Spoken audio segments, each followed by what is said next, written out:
Persoalannya adalah bagaimana menjadikan petugas-petugas pajak itu berintegritas, tidak silau suap dan tidak tahan terhadap ketahanan. Pegawai pajak itu yang sudah dilaporkan oleh PPATK diduga melakukan pencucian uang sebanyak 69 orang.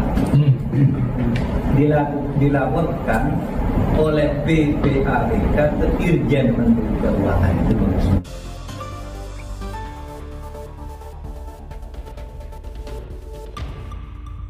Menko Polhukam Mahfud MD menyebutkan ada 69 pegawai pajak yang diduga melakukan pencucian uang dan mereka sekarang bakal diselidiki. Mungkin modus korupsi yang mereka lakukan mirip-mirip dengan yang dilakukan oleh Rafael Alun Trisambodo. Biasanya ini menurut desas-desus yang sering dibisikkan, para oknum pajak bekerja sama dengan konsultan pajak, para ahli dalam tanda kutip yang membantu perusahaan-perusahaan dan orang-orang kaya raya dalam melakukan pajak mereka.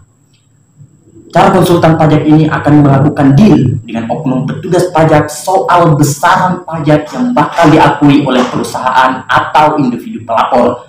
Besaran ini tentu saja jauh di bawah kewajiban yang sesungguhnya.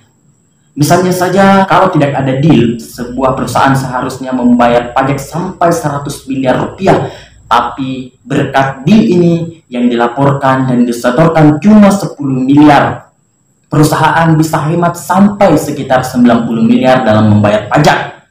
Perusahaan pastinya akan membayar jasa konsultan pajaknya, katakanlah 10% dari dana yang bisa dihemat, jadi sekitar 9 miliar. Nah, dana kompensasi yang 9 miliar inilah yang kemudian dibagi dua dengan si orang dalam, si petugas pajak. Jadi, katakanlah masing-masing bakal mengantongi 4,5 miliar dari satu perusahaan atau individu pengumpul pajak. Dalam skenario ini, tugas dari oknum pajak adalah mengamankan berkas si pelapor pajak supaya mendapat persetujuan dan tanda lunas pajak. Dan untuk itu, dia bisa menerima uang jasa yang sangat-sangat layak sampai hampir setengah dari pajak yang disetorkan oleh perusahaan atau individu tadi. Makanya kita tidak heran kalau di kasus Rafael Alun Trisambodo ini, PPATK, Pusat Pelaporan dan Analisis Transaksi Keuangan, mereka semua sudah mengendus keterlibatan seorang oknum konsultan pajak yang kabarnya sekarang malah sudah kabur ke luar negeri. Dan dari penyelidikan di internal di Dirjen Pajak sendiri, mereka sekarang sudah menyelidiki 1 kantor konsultan dan 6 perusahaan wajib pajak terkait dengan kasus Rafael Alun Trisambodo ini. Maka kita pun bisa menduga kalau modus kejahatan yang dilakukan adalah seperti yang sudah diceritakan, yaitu persekongkolan.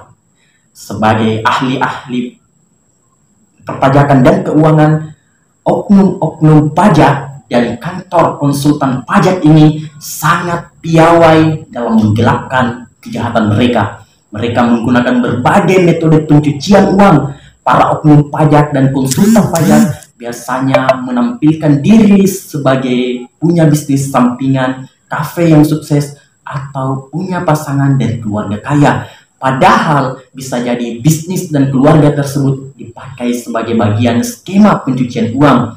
Makanya juga kita tidak heran kalau dalam kasus Rafael Alun Trisambodo, PPATK sampai memblokir puluhan rekening bank yang mencurigakan. Sampai di sini tampak kalau pemerintah, mulai dari PPATK, KPK hingga Kementerian Keuangan sendiri, mereka mungkin kalah canggih dibandingkan para oknum-oknum koruptor itu. Tampaknya mereka memang sudah sangat mengenal kelemahan-kelemahan dari sistem dan institusi kita. Kalau tidak ada kasus penganiayaan dari anak Rafael Alun Trisambodo, kasus ini tidak bakalan terungkap. Sekarang PR di meja Ibu Sri Mulyani dan Pak Mahfud MD dan juga Menteri Abdullah Azwar Anas benar-benar berat bagaimana para pengkhianat itu, para oknum pajak itu bisa diberantas habis. Di sini persoalannya sebetulnya bukan soal gaya hidup. Persoalannya adalah bagaimana menjadikan petugas-petugas pajak itu berintegritas, tidak silau suap dan tidak tahan terhadap ketahanan. Sebab Percuma saja semua orang pajak dan keluarga mereka menutup akun sosial media mereka, berpura-pura tampil sederhana kalau sebetulnya mereka masih praktek memperkaya diri dengan cara kong kali kong dengan para konsultan pajak. Yang perlu diberantas adalah orang-orangnya, yaitu para koruptornya itu. Wallahul muwaffiq ila aqwamit thoriq. Assalamualaikum warahmatullahi wabarakatuh.